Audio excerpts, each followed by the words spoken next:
जी, बड़े सौम्य सरल व्यक्ति थे। हिंदुस्तान के लिए उन्होंने जो किया, उसको पूरा विश्व आज भी उनका इंतज़ार कर रहा है, उनकी उनकी दिशा पे चल रहा है। आपको मालूम होगा कि उनके कार्यकाल में पूरे विश्व के अंदर एक मद्दी का दौर आया था। उसमें अमेरिका जैसे देश के अंदर भी लोग बेरोज़गारी इतनी व्यापक हो गई थी, लोगों ने नौकरियों से लोगों को निकालना चालू किया था। लेकिन मनमोहन सिंह जी उस समय में मनरेगा लेके आए, हिंदुस्तान के एक-एक व्यक्ति को भोजन दिया। ये उन्हीं की सोच थी। अमेरिका के राष्ट्रपति ओबामा थे, उन्होंने कहा था कि मनमोहन सिंह जी, आपने जो जो करिश्मा दिखाया है वो हमें भी बताओ आप, कि आपने इतने बड़े देश को किस तरीके से वैश्विक विचारक मद्दी से उबारा है। कैबिनेट का मंत्री अगर उनसे सवाल पूछ रहा है तो भी उसी सादगी के साथ जवाब देना है। और हम लोग उस समय छात्र संगठन के लोग थे, तो हम लोग सर कोई वाद विवाद करते उसमें अपनी बात रखते थे, तो हम लोगों के भी जवाब उसी तरीके से देते थे जिस प्रकार से कोई भारत सरकार का मंत्री को दे रहे थे। मनमोहन सिंह जी के समय में एक भारत मजबूत नींव रखी गई और उस पे आज वही नींव की वजह से आज हमारे देश पूरे विदेश जो लोहा मान रहा है, उसमें मेन जो पिलर हैं या उनकी जो भूमिका है डॉक्टर मनमोहन सिंह जी की है। नमस्कार दोस्तों, मैं धर्मेंद्र सिंह और आप देख रहे हैं TNF टुडे। जैसा कि आप सभी जानते हैं, बीती रात भारत के पूर्व प्रधानमंत्री डॉक्टर मनमोहन सिंह जी का निधन हो गया है, जिसके कारण पूरे देश भर में एक शोक की लहर है। जो प्रधानमंत्री के साथ साथ एक अर्थशास्त्री भी थे। बताया जाता है कि जिस समय भारत आर्थिक स्थिति से जूझ रहा था, उस समय देश के पूर्व प्रधानमंत्री डॉक्टर मनमोहन सिंह ने एक अहम भूमिका निभा करके आज उस समय देश को संभाला। तो उस समय आगरा के जिला अध्यक्ष रहे कांग्रेस पार्टी से दिनेश शर्मा जी, वो हमारे साथ मौजूद हैं, तो उनसे कुछ उनकी यादें ताजा कर लेते हैं, हम उनसे बात कर लेते हैं। सर, जिस समय डॉक्टर मनमोहन सिंह जी प्रधानमंत्री थे, उस समय बताया जाता है कि आप जिला अध्यक्ष थे आगरा से, तो कुछ उनके बारे में हम आपसे जानना चाहेंगे। जी, बड़े सौम्य सरल व्यक्ति थे। हिंदुस्तान के लिए उन्होंने जो किया, उसको पूरा विश्व आज भी उनका इंतजार कर रहा है, उनकी उनकी दिशा पे चल रहा है। आपको मालूम होगा कि उनके कार्यकाल में पूरे विश्व के अंदर एक मद्दी का दौर आया था। उसमें अमेरिका जैसे देश के अंदर भी लोग बेरोजगारी इतनी व्यापक हो गई थी, लोगों ने नौकरियों से लोगों को निकालना चालू किया था। लेकिन मनमोहन सिंह जी उस समय में मनरेगा लेके आए, हिंदुस्तान के एक-एक व्यक्ति को भोजन दिया। ये उन्हीं की सोच थी। अमेरिका के राष्ट्रपति ओबामा थे, उन्होंने कहा था कि मनमोहन सिंह जी, आपने जो जो करिश्मा दिखाया है वो हमें भी बताओ आप, कि आपने इतने बड़े देश को किस तरीके से वैश्विक विचारक मद्दी से उबारा है। आपको मालूम होगा कि भारत न्यूक्लियर डील के लिए भी उन्होंने अपनी सरकार को दांव पे लगाया था और उन्होंने न्यूक्लियर डील संपन्न कराई। सर, कुछ उनकी ऐसी बातें जो आपको प्रेरित करती हों, कुछ ऐसे पल रहे हों जो आपने उनके साथ बिताए थे, वो कुछ यादगार पल। कम बोलना, अधिक काम करना। वो बोलते नहीं थे, काम में विश्वास करते थे। वो कहते थे काम करो, काम करो, काम अपने आप बोलेगा, बोलने की जरूरत ही नहीं है, काम बोलेगा। इसीलिए उन्होंने हर क्षेत्र में काम किया, और चाहे वो सिंचाई का क्षेत्र हो, चाहे कृषि का क्षेत्र हो, चाहे शिक्षा का क्षेत्र हो, चाहे चाहे कोई भी क्षेत्र हो, हर क्षेत्र में कामयाब हुए वो। सर, जैसे कि लोगों में ये चर्चा रही है लंबे समय से कि जो डॉक्टर मनमोहन सिंह जी थे, उनको बताया जाता है कि वो तो प्रधानमंत्री थे, लेकिन उनके पीछे कार्य सोनिया गांधी जी करती थी। वो उनके इशारे पे कार्य करते थे, जो सोनिया गांधी कार्य के लिए बोल देती थी, वही कार्य होता था। इस बारे में आप क्या कहना चाहेंगे? आप देखते होंगे क्रिकेट में कोई टीम जीतती है तो श्रेय जो है कप्तान को जाता है। ये सब गलत धारणा होती है, जबकि पूरी टीम का वर्क होता है। इसी तरीके से मनमोहन सिंह के साथ भी एक पूरी टीम काम करती थी, और उस टीम का ही वर्क था, और उस वर्क का ही कारण था कि वो देश ही नहीं, पूरे विश्व के अंदर महान हुए। सर, आपने उनके साथ कुछ समय बिताया, कुछ पल बिताए हैं? हाँ, मुझे दिल्ली में सौभाग्य प्राप्त हुआ था, लेकिन वो किसी से बोलते नहीं थे, बहुत शांत रहते थे, बहुत साधारण रूप से नमस्कार करते थे। उनसे नमस्ते हुई थी हम लोगों की। उन्होंने कहा था कि आप लोग काम करिए, और आप कर्म की इच्छा मत करो, काम करते रहो। आज की सरकारें जो काम कर रही हैं वो काम उन्हीं की ही देन है। आप देखते हो, चाहे मनरेगा हो, चाहे भोजन का अधिकार हो, चाहे स्वास्थ्य का अधिकार हो, चाहे शिक्षा का अधिकार हो, ये सब मनमोहन सिंह की देन थी। मनमोहन सिंह लेके आए थे। मनमोहन सिंह का कहना था कि देश के प्रत्येक नागरिक के पास भोजन का अधिकार होना चाहिए। भोजन का अधिकार, स्वास्थ्य का अधिकार, शिक्षा का अधिकार सब मनमोहन सिंह की देन है। ये सरकार तो केवल ढकोसला कर रही है, उनके बताए हुए मार्ग पर चल रही है। जिस समय देश आर्थिक स्थिति से जूझ रहा था, उस समय मनमोहन सिंह ने उस समय देश को संभाला। उस समय के कुछ पल ऐसी जो बातें आपको याद हो, किस तरीके से उन्होंने देश की अर्थव्यवस्था को संभाला, हैंडल किया, तो कुछ ऐसी बातें आप हमें बताना चाहें। राजनीतिक बात इस वक्त साथ में करूंगा तो अच्छा नहीं लगेगा, ये गम का माहौल है। लेकिन आपको ध्यान होगा, उस वक्त बीजेपी की सरकार थी। उससे हम जब आए हैं, उन्होंने एक साइनिंग इंडिया का नारा दिया था, जो खोखला नारा था, और उस नारे पे के उलट उन्होंने काम करना चालू किया था। और आपको मालूम होगा कि अर्थशास्त्र के क्षेत्र में पूरे विश्व के अंदर उनकी किताबें चलती हैं, और वही बच्चे पढ़ पढ़ के जो अर्थ की जो व्यवस्था है वो उन्हीं की देन है। अर्थशास्त्र की जो व्यवस्था उन्हीं की देन है। सर, डॉक्टर मनमोहन सिंह जी ने कुछ कविताएं भी लिखी थी क्या? हाँ, कुछ ऐसी कोई ऐसी कविता जो आप चैनल के माध्यम से सुनाना चाहें? मुझे ध्यान नहीं है, लेकिन वो अधिकांश बार अपने शब्दों को कम शब्द में ज्यादा बार बोला करते थे, और वो शेर शायरी के भी बड़े शौकीन थे। शेरों के माध्यम से लोकसभा के अंदर बहुत उन्होंने काम किया है, जानकारियां दी हैं। आज आप देखते होंगे जगह जगह एटीएम लगी रहती हैं, कैश कैश कैश लोग चाहे जहाँ ट्रांसफर कर देते हैं। ये सब मनमोहन सिंह जी की देन थी। उन्होंने कंप्यूटर के क्षेत्र में बहुत काम किया था। जीएसटी भी वही लेके आए थे, और जीएसटी वो वाली जो जीएसटी थी बड़ी सरलीकरण थी, उसको व्यापारियों ने बहुत लाइक किया था। लेकिन इन्हीं भाजपा के लोगों ने जीएसटी का विरोध किया था। आज इन्होंने उस जीएसटी को गब्बर सिंह टैक्स बना दिया है। लोगों को आत्महत्याएं करनी पड़ रही हैं। बहुत गलत तरीके से जीएसटी इन्होंने लागू कर रखी है। हम क्या चाहते हैं कि कांग्रेस की जो जीएसटी थी उसको लागू किया जाए। आज मिलेंगे हम श्री अमित सिंह जी से, जो कि वर्तमान में कांग्रेस के शहर अध्यक्ष हैं। आज मैं उनसे जानना चाहूँगा, क्योंकि उनका काफ़ी जो संबंध रहा है हमारे पूर्व प्रधानमंत्री, जिन्हों अभी बस हुआ है, डॉक्टर मनमोहन सिंह जी, और उनके साथ उन्होंने काफ़ी समय बिताया जब वो पार्टी में थे। और बहुत दुखद की बात ये है कि वो आज हमारे बीच में नहीं है, क्योंकि उनके जाने से देश को बहुत बड़ा एक अर्थशास्त्र का नुकसान हुआ। और आज हम अमित सिंह जी से जानेंगे कि उनका जो सफ़र था, डॉक्टर साहब से जब मिले थे वो डॉक्टर मनमोहन सिंह जी से, तो वो कैसे थे, किस तरीके का स्वभाव था उनका, इस बारे में हम जानना चाहेंगे। सर, मैं ये जानना चाहता हूँ कि डॉक्टर साहब का बारे में आप थोड़ा-सा हमें बताएँगे? नमस्कार, और मेरा नाम अमित सिंह है। डॉक्टर मनमोहन सिंह जी एक किताब हैं, ऐसा अध्याय है कि आप जितना पढ़िए, जितने आप गहनता के साथ पढ़ेंगे, उतनी और गहराई और अध्याय जुड़ते जाएँगे। मेरा मुलाकात उनसे प्रधानमंत्री बनने के बाद 2-3 बार मुलाकात हुई। जैसे एक बार जयपुर में चिंतन शिविर के दौरान, चिंतन शिविर में उनके साथ 3 दिन रहना हुआ।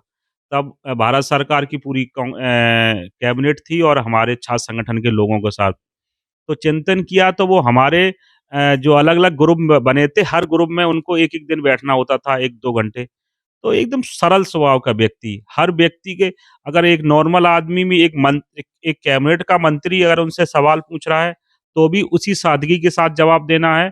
और हम लोग उस समय छात्र संगठन के लोग थे, तो हम लोग सर कोई विवाद करते, उसमें अपनी बात रखते थे, तो हम लोगों के भी जवाब उसी तरीके से देते थे जिस प्रकार से कोई भारत सरकार का मंत्री को दे रहे थे। तो एकदम सरल स्वभाव और हर आदमी को सम्मान देना।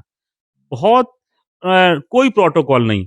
प्रोटोकॉल मुझे लगता है कि अगर एसपीजी सुरक्षा थी तो वो उसके लिए था, लेकिन उनके लिए कुछ नहीं, नॉर्मल बैठना, उठना, अपना पूरा सिस्टम, हर आदमी से मिलना, चाहे लंच कर रहे हैं, डिनर कर रहे हैं, तो बिल्कुल अपने तरीके से, ये नहीं कि साहब हम प्रधानमंत्री हैं, इतने बड़े पद पे हैं तो अलग लंच करेंगे, अलग खाना-पीना, नहीं।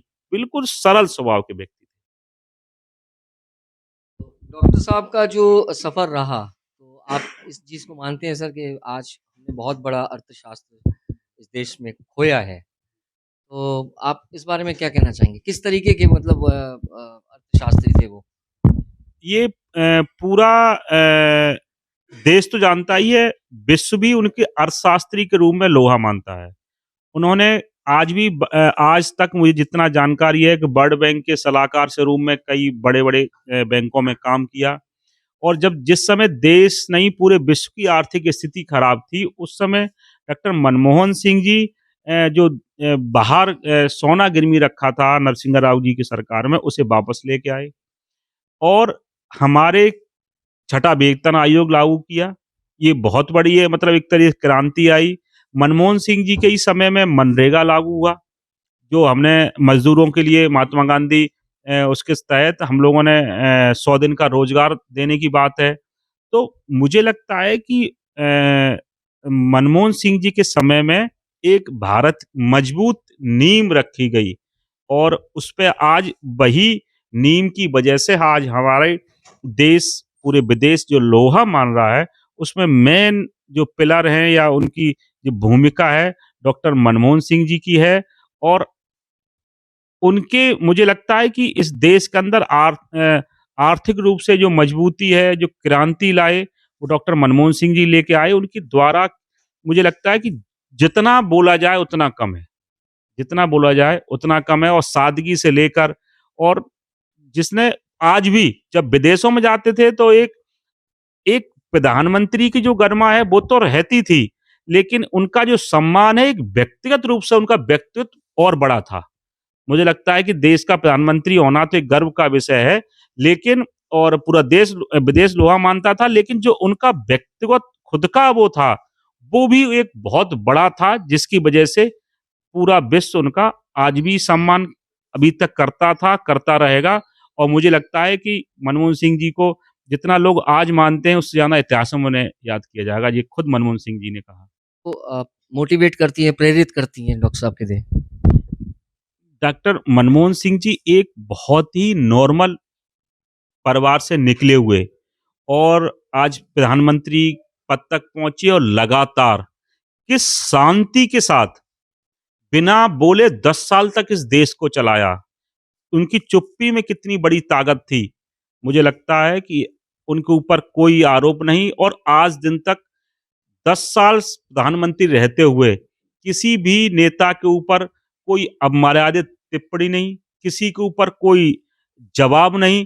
तो मुझे लगता है कि अपने आप को आदमी और सबसे बड़ी बात है डॉक्टर मनमोहन सिंह जी कभी भी कोई चुनाव नहीं जीते और उसके बाद 10 साल प्रधानमंत्री रहे। तो इसका मतलब अपने मुझे लगता है हर व्यक्ति को उनसे प्रेरणा लेनी चाहिए कि अपने आप को इतना काबिल बनाओ कि दुनिया सलाम करे और इसी का नतीजा था कि माननीय सोनिया गांधी जी ने तमाम लोगों और भी बड़े-बड़े राजनीतिज्ञों को छोड़ के डॉक्टर मनमोहन सिंह मैं राजनीतिज्ञ नहीं कहूँगा, बड़े-बड़े राजनीतिज्ञों को छोड़कर डॉक्टर मनमोहन सिंह को इस देश की ज़िम्मेदारी दी और मुझे लगता है कि बहुत ही शानदार तरीके से 10 साल हिंदुस्तान के एकदम स्वर्णिम पल थे और उन्हें हमेशा ये 10 साल एक स्वर्ण अक्षरों में लिखे जाएँगे और ये जो समय कार्यकाल रहा है, वो भारत के लिए, नौजवानों के लिए, क्रांति के लिए, चाहे न्यूक्लियर डील हो, इन तमाम बड़े-बड़े काम हुए। मुझे लगता है ये ऐतिहासिक अलग समय था, गोल्डन समय कहेंगे।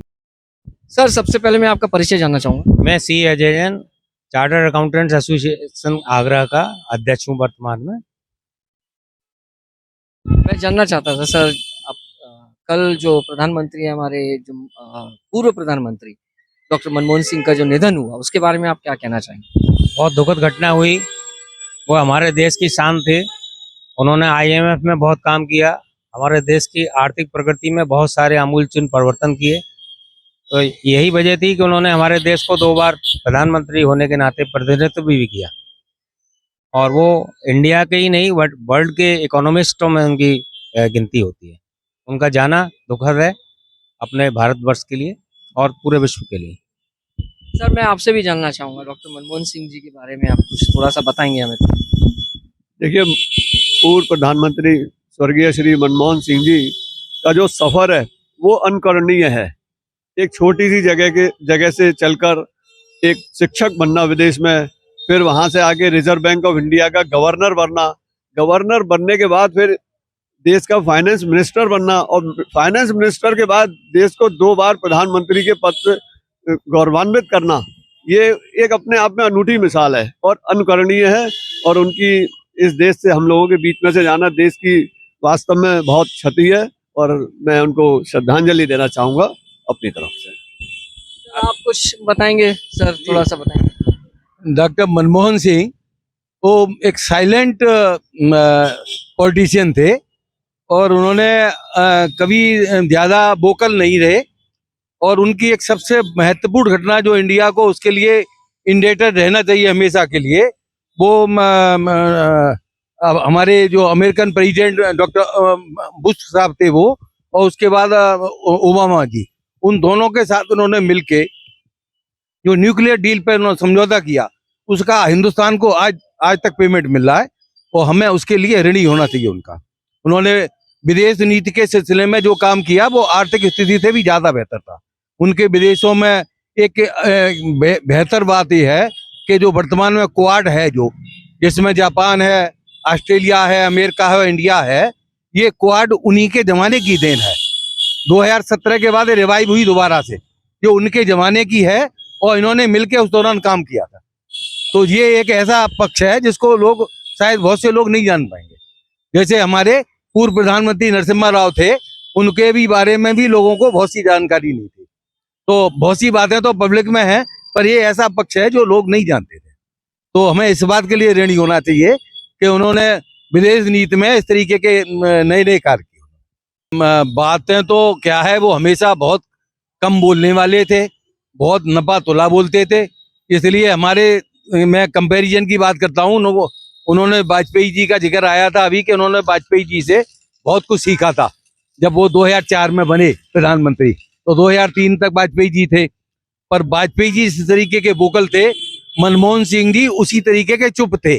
और उनकी ये चुप्पी का लोगों ने गलत प्रचार किया कि वो एक मौन प्रधानमंत्री हैं, पीछे से उनसे काम करवाया जाता है।